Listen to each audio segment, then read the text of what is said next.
Hello students, आज हम अपने यूट्यूब चैनल पे एक नई सीरीज़ स्टार्ट करने जा रहे हैं जिसमें हम आपको टैली ERP9 विद GST के बारे में पढ़ाएंगे। आप लोग जानते हैं कि टैली जो है वो एक अकाउंटिंग सॉफ्टवेयर है, यानी कि उसमें कंपनी के अकाउंट्स मेंटेन किए जाते हैं। तो टैली ERP9 सीखने से पहले आपको पता होना चाहिए अकाउंटिंग के कुछ बेसिक्स कंसेप्ट के बारे में, बेसिक टर्म्स के बारे में। चाहे आप अकाउंट्स बैकग्राउंड से हैं या नहीं हैं, तो भी आपके लिए ये जानना बहुत ज़रूरी है कि जो शब्द टैली में यूज़ होते हैं उनका असली में मतलब क्या होता है। अब कोई भी आर्ट्स बैकग्राउंड से, साइंस बैकग्राउंड से या कॉमर्स बैकग्राउंड से है तो वो इस वीडियो को देख के टैली के कुछ बेसिक टर्म्स, यानी कि जो अकाउंट्स में बेसिक वर्ड यूज़ होते हैं, उनका मतलब जान सकता है। तो हम शुरू करते हैं। हमारा आज का जो पहला टॉपिक है वो है बेसिक अकाउंटिंग टर्म्स के बारे में, यानी कि आज हम अकाउंटिंग के कुछ बेसिक टर्म्स के बारे में जानेंगे, कुछ कंसेप्ट्स के बारे में जानेंगे। These basic accounting terms are critical for any students who want to develop a deeper understanding of the subject and pursue further studies in this stream। यानी कि इस लाइन का मतलब है कि ये जो अब हमें नीचे बेसिक अकाउंटिंग टर्म्स दे रखे हैं वो बहुत इम्पॉर्टेंट है। क्रिटिकल मीन्स इम्पॉर्टेंट है फॉर एनी स्टूडेंट, किसी भी स्टूडेंट के लिए, किसी भी व्यक्ति के लिए who wants to develop a deeper understanding of the subject and pursue further studies in this stream. यानी कि कोई भी अगर इस स्ट्रीम में आगे स्टडी करना चाहता है या इस सब्जेक्ट की डीपर अंडरस्टैंडिंग लेना चाहता है तो उसके लिए ये बेसिक टर्म्स बहुत ज़रूरी हैं। These terms and their definitions are as follows, यानी कि ये definitions अब हमें नीचे दी गई हैं। सबसे पहले हमें पता होना चाहिए, क्योंकि हम एक अकाउंटिंग सॉफ्टवेयर के बारे में जान रहे हैं, तो सबसे पहले हमें पता होना चाहिए कि अकाउंटिंग होता क्या है। What is accounting? Accounting is the process of recording financial transaction pertaining to a business। यानी कि अकाउंटिंग एक प्रोसेस है, एक प्रक्रिया है ऑफ रिकॉर्डिंग फाइनेंशियल ट्रांजैक्शन, यानी कि फाइनेंशियल का मतलब है पैसे से रिलेटेड मॉनेटरी ट्रांजैक्शंस को रिकॉर्ड करने के प्रोसेस को अकाउंटिंग बोला जाता है, जो कि एक बिजनेस से जुड़ी हुई है, पर्टेनिंग है एक बिजनेस के साथ। The accounting process includes summarizing, analyzing and reporting these transactions to oversight agencies, regulators and tax collection entities। यानी कि इस अकाउंटिंग प्रोसेस में इंक्लूड किया जाता है समराइजिंग। समराइजिंग का मतलब होता है किसी भी बड़ी ट्रांजैक्शन को छोटा करके लिखना, यानी कि उसकी समरी लिखना, सारांश लिखना उसका। एनालाइजिंग यानी कि जो भी ट्रांजैक्शन आपने छोटी की है उसको एनालाइज करना, उसके बारे में पता लगाना। एंड रिपोर्टिंग यानी कि उसको रिपोर्ट करना, किसको? दीज ट्रांजैक्शंस, इन ट्रांजैक्शंस को रिपोर्ट करना to oversight agencies. Oversight agencies का मतलब है जिन एजेंसीज से आप बिजनेस कर रहे हैं, डील कर रहे हैं, उनके साथ। रेगुलेटर्स, जो टैक्स रेगुलेशंस होती हैं उनसे। एंड टैक्स कलेक्शन एंटिटीज़, यानी कि अगर आप एक कंपनी के अकाउंट्स बना रहे हैं तो आपको गवर्नमेंट से भी डील करना होता है, और गवर्नमेंट का मेन काम है टैक्स कलेक्शन। तो टैक्स कलेक्शन एंटिटीज़ को ये सारी रिपोर्ट्स दिखाना। The financial statements used in accounting are a concise summary of financial transaction over an accounting period। The financial अब यहाँ पे लिखा है जो financial statements एक अकाउंटिंग में यूज़ की जाती हैं, are a concise summary, यानी कि एक छोटी समरी होती है फाइनेंशियल ट्रांजैक्शन की ओवर एन अकाउंटिंग पीरियड। अब अकाउंटिंग पीरियड क्या होता है? यानी कि अकाउंटिंग ईयर या फाइनेंशियल ईयर। आप सभी लोग जानते हैं कि जो ईयर होता है वो यूजुअली जो हम ईयर फॉलो करते हैं वो 1 जनवरी टू 31 दिसंबर का फॉलो करते हैं।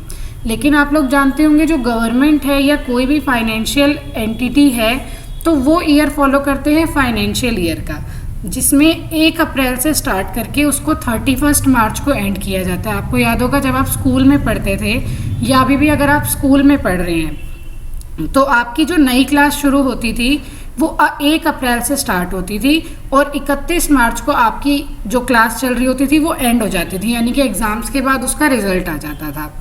तो अकाउंटिंग पीरियड का मतलब होता है 1 साल का, जो भी आपने फाइनेंशियल ट्रांजैक्शन कलेक्ट की हैं, रिकॉर्ड की हैं, उसकी एक समरी बनाना, उसका एक छोटा रूप बनाना जिससे कि आप उसे किसी के भी सामने ईजिली प्रेजेंट कर सकें। Summarizing a company's operation, financial position and cash flow. एक कंपनी के ऑपरेशंस को यानी कि वो क्या काम कर रही है उसको समराइज करना, उसकी फाइनेंशियल पोजीशन यानी कि उसकी फाइनेंशियल स्थिति अभी कैसी चल रही है, कंपनी आगे सरवाइव करेगी या नहीं करेगी, वो प्रॉफिट मेकिंग कंपनी है या एक लॉस मेकिंग एंटिटी बन गई है, ये सब अकाउंट्स की किताबों को देखकर पता लगाया जा सकता है।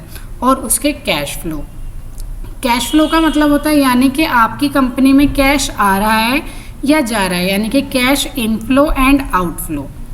आपको अगर आप इससे नहीं समझ पाए तो इसका एक बहुत ईजी सा एग्जांपल लेते हैं। जैसे कि आप सभी का एक बैंक अकाउंट होगा, उस बैंक की आपके पास एक बुक होगी जिसको पासबुक बोलते हैं। उसमें भी आपके बैंक में जितनी भी ट्रांजैक्शंस होती हैं यानी कि पैसे का आना जाना वो रिकॉर्ड किया जाता है और उसको बहुत छोटे तरीके से लिखा जाता है, बाय कैश, टू कैश, ऐसे करके पैसे का आना जाना लिखा जाता है। यानी कि वो भी आपका एक प्रोसेस है, अकाउंट उसे बैंक अकाउंट बोलते हैं। तो उसमें भी अकाउंटिंग का एक प्रोसेस फॉलो किया जाता है जिसमें फाइनेंशियल ट्रांजैक्शंस को रिकॉर्ड किया जाता है। अब हम चलते हैं अगली डेफिनेशन पे, जिसमें है वाई इज़ अकाउंटिंग इम्पॉर्टेंट, यानी कि किसी भी कंपनी को क्यों ज़रूरत है अपने अकाउंट्स मेंटेन करने की और अकाउंटिंग के बारे में आपको क्यों पता होना चाहिए, क्यों ज़रूरी है अकाउंटिंग के बारे में पढ़ना। Accounting is important as it keeps a systematic record, यानी कि जब आप क्लास में पढ़ते हैं तो अपनी कॉपीज़ मेंटेन करते हैं, उस कॉपी में आप सिस्टमेटिक तरीके से पूरा कराया गया काम लिखते हैं। इसीलिए अकाउंटिंग भी इम्पॉर्टेंट है जिसमें आप एक सिस्टमेटिक रिकॉर्ड बनाते हैं of the organisations financial information. एक ऑर्गेनाइजेशन की फाइनेंशियल पैसों से जुड़ी इंफॉर्मेशन का एक सिस्टमेटिक रिकॉर्ड अकाउंटिंग में बनाया जाता है। Up to date record help users compare current financial information to historical data, यानी कि एक अप टू डेट रिकॉर्ड जो होता है वो हेल्प करता है यूजर्स को कंपेयर करने में करंट फाइनेंशियल इंफॉर्मेशन यानी कि अभी की इंफॉर्मेशन और हिस्टोरिकल डेटा, और पिछले सालों में जो भी आपने फाइनेंशियल ट्रांजैक्शंस की हैं उसको और अभी के फाइनेंशियल इंफॉर्मेशन को आप साथ में कंपेयर कर सकते हैं। With full, consistent and accurate record it enables users to assess the performance of a company over a period of time. अगर आपके अकाउंट्स पूरे हैं, फुल है, कंसिस्टेंट हैं, टाइम टू टाइम अपडेट किए गए हैं और एक्यूरेट हैं, बिल्कुल ठीक हैं, it enables users to assess the performance of a company over a period of time. जो भी उस अकाउंट्स को मेंटेन कर रहा है वो इससे असेस कर सकता है, यानी कि पता लगा सकता है कंपनी की performance over a period of time. एक लंबे टाइम तक अगर आप उसको रिकॉर्ड कर रहे हैं तो आप कंपनी की फाइनेंशियल पोजीशन के बारे में पता लगा सकते हैं। Accounting plays a vital roles in running a business because it helps you track income and expenditures. Accounting जो है वो बहुत इम्पोर्टेंट रोल, वाइटल का मतलब है इम्पोर्टेंट, रोल अदा करता है एक बिजनेस को रन करने में, क्योंकि ये हेल्प करता है you track income and expenditure. आपकी इनकम्स यानी कि जो आपकी आय है, इनकम आ रही है, उसको ट्रैक करने में, और आपके एक्सपेंडिचर यानी कि आपके जो भी खर्चे होते हैं। इंश्योर स्टैट्यूटरी कंप्लायंस, स्टैट्यूटरी का मतलब है सरकारी, संवैधानिक, यानी कि अगर आप सरकार से जुड़े हुए हैं तो सरकार की जितनी भी कंप्लायंसेस होती हैं यानी कि जितनी भी ज़रूरत होती है टैक्स पे करने के टाइम पे, वो सारी इंश्योर करते हैं एक अच्छे अकाउंट्स अगर आपने मेंटेन किए हैं तो। And provide investors, management and government with quantitative financial information which can be used in making business decisions.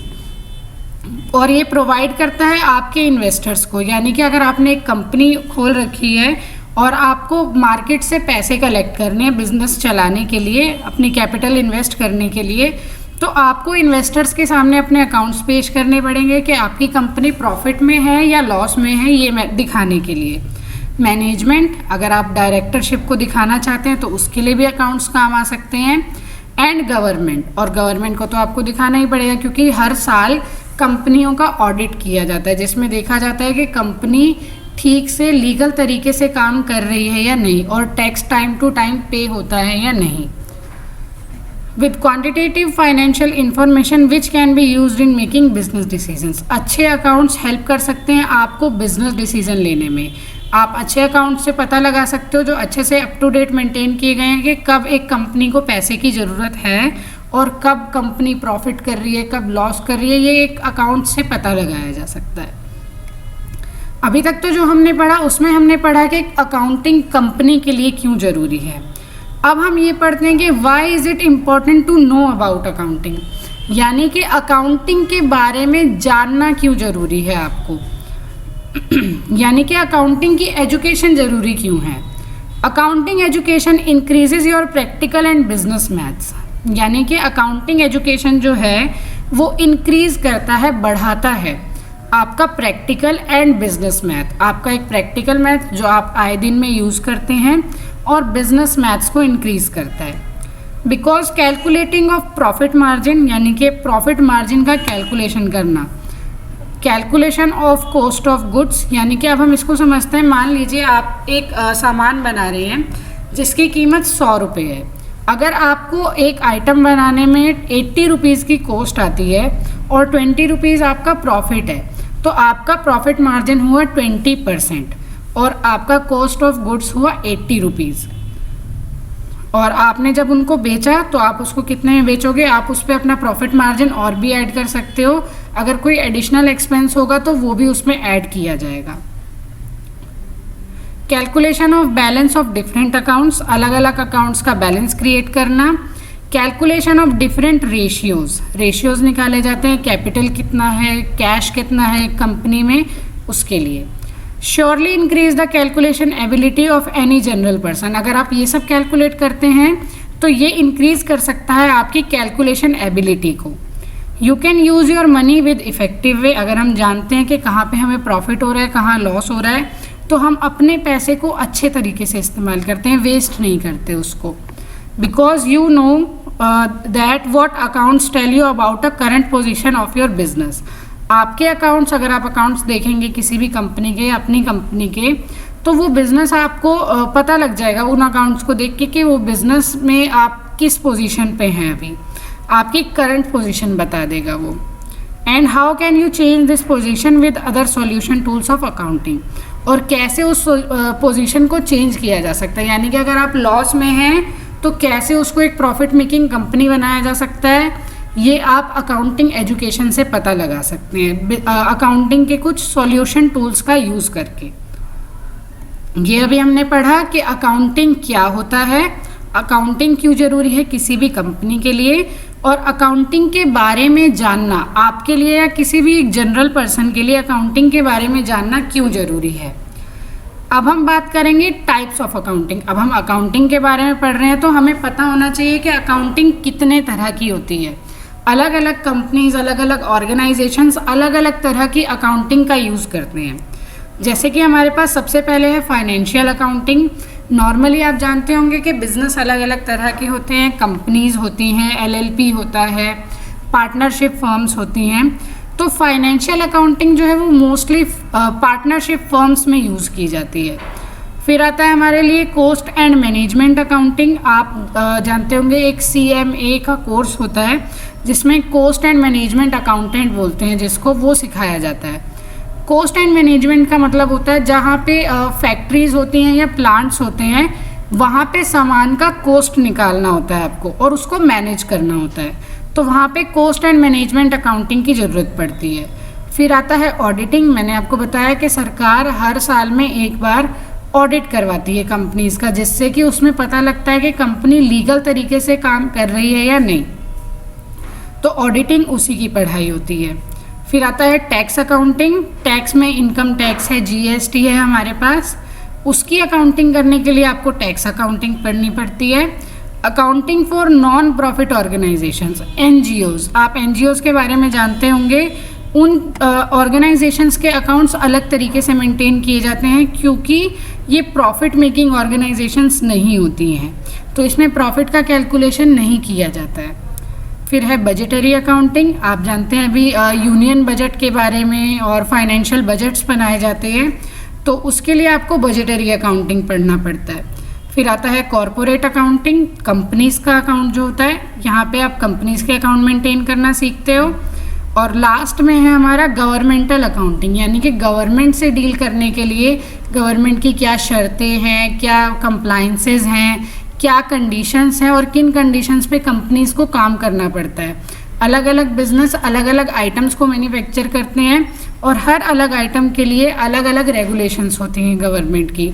तो अगर आप गवर्नमेंट के बारे में जानना चाहते हैं तो आपको गवर्नमेंटल अकाउंटिंग के बारे में पढ़ना पड़ेगा। आज हमने अकाउंटिंग के कुछ बेसिक टर्म्स पढ़े हैं। नेक्स्ट क्लास में हम अकाउंटिंग के कुछ बेसिक कंसेप्ट्स के बारे में पढ़ेंगे, यानी कि कुछ शब्द और उनके डेफिनेशंस। Thank you.